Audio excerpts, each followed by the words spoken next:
Mos harroni bëni subscribe tek kanali Shqeto. Do të mbajt vetja më të mira me një portokall, me një gjë kështu. Vitamin C. Vitamin C. Është e mirë për të gjitha.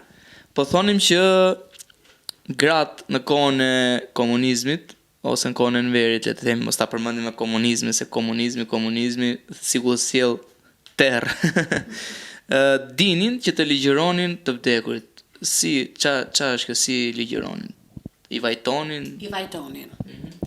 Ajo është fjala korrekte. E vajtonin të vdekurin, larg qoftë. Duke ditur natyrisht se kush ishte, i dinin disa të dhëna të tyre dhe kështu, dhe i qanin me fjalë. Me fjalë dhe melodi. Për mua është hera e parë që unë kam dëgjuar këtë vajtim nga nëna ime, unë atëherë isha 11 vjeç. Edhe puna e parandjenjave, siç kish nëna ime parandjenjë që ua sikur të më vi djali në kuti mua, si do ta qaj unë. Unë kisha parandjenjë që isha në shkollë, isha në 8 vjeçare atëherë, edhe orën e fundit kishim muzikë me mësuese Leonoren. Shpresoj të jetë mirë kudo që jesh. Dhe të gjithë po këndonim këngët partizane, ku diun ato që na mësonin atëherë. Edhe unë nuk kisha oreks që të këndoja. Edhe një shoqja ime ma bën në bankë që ishim, ma bën me bryl, kështu më thot mua, Olena, po këndo pra se do të bësh probleme zyshëm. E thash, nuk e di, kam një dhimbje shumë të madhe koke. Unë zakonisht nuk kam dhimbje koke gjatë gjithë jetës. Mund të më zërë ndonjëherë nga qafa ose kështu kur punoj shumë ose me gjëra tjera edhe mosha tani, por nuk kam pasur, më thënë, dhimbje koke që të thuash se i kam pasur për ditë dhe ishte diçka e përditshme. So kisha një dhimbje koke atëherë edhe nuk kisha qef, nuk doja të këndoja. Isha shumë e sikletosur dhe doja me vrap të ikja në shtëpi në orën 1 që dilnim neve nga shkolla, 2 sa ishte atëherë që mbaronin 6 orshin. Edhe do vija në shtëpi dhe kisha merakun që shtëpinë e kisha lënë rëmuj 11 vjeç tani unë. Që në mëngjes kur ngriheshim me çunat, me vëllezërit e mi, në tavolinë linim bukër me djalpin, me djathin ose me buka sheqer që kemi ngrënë atëre, ose edhe i kisha lëna shumë dhe si kisha pastruar tavolinën, si gocë do me thënë, mama ime gjithmonë ka pretenduar që unë të bëja punë në shtëpi.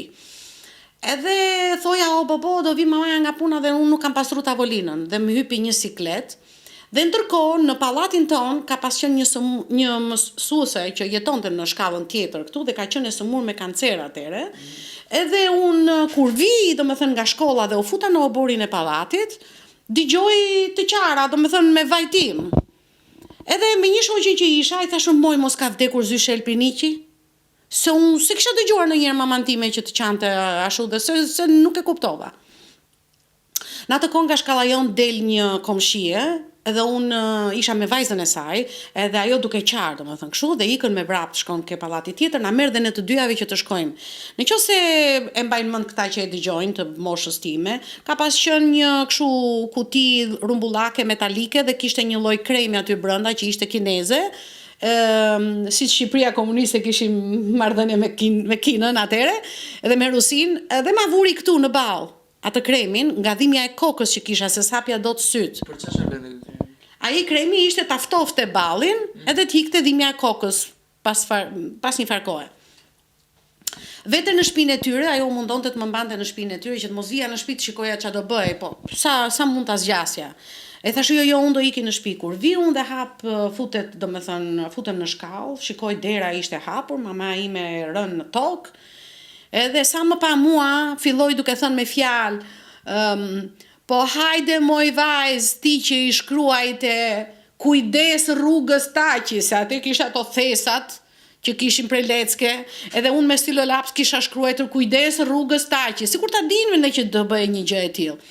Edhe i kishim dërguar rroba që ai të hiqte rrobat e ushtarit, rrobat civile që do vinte se do u lironte. Dita e fundit.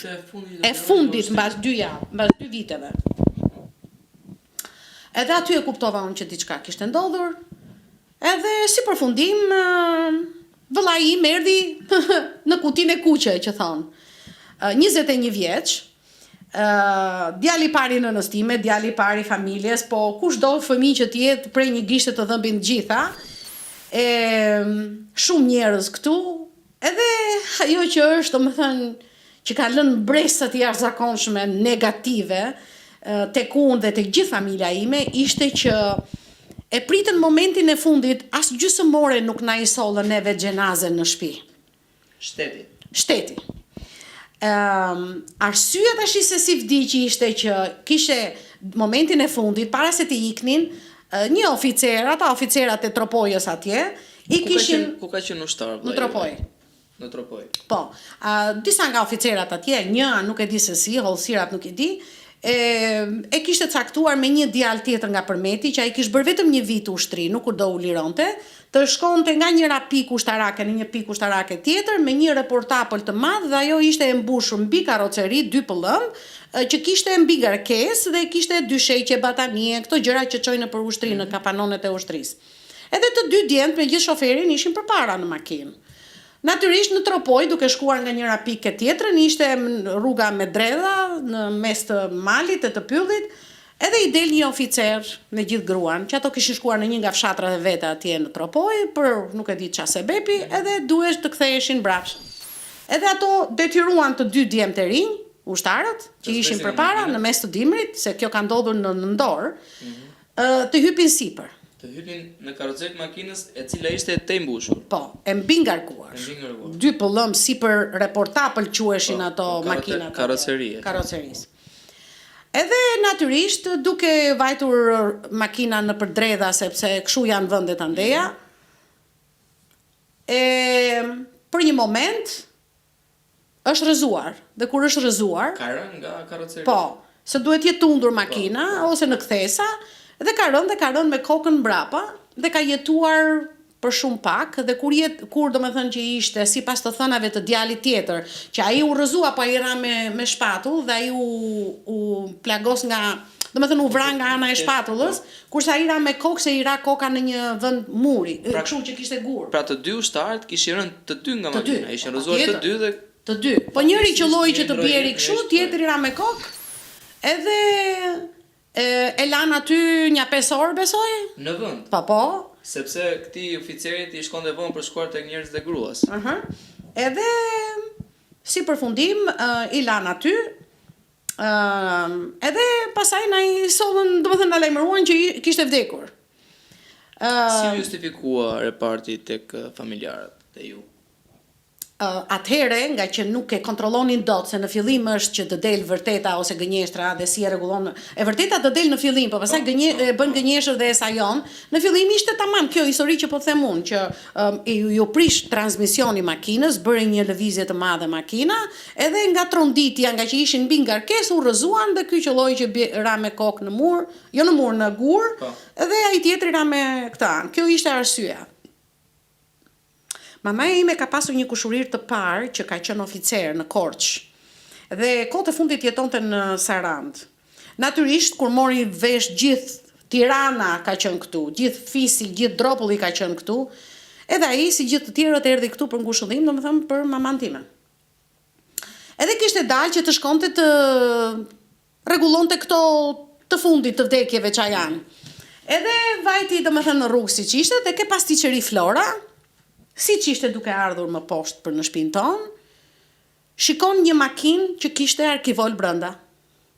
I parkuar në rrugë jashtë pastiqerisë Flora. Okej? Sa jo pastiqeri ekziston akoma. Mos harroni bëni subscribe tek kanali Shqeto.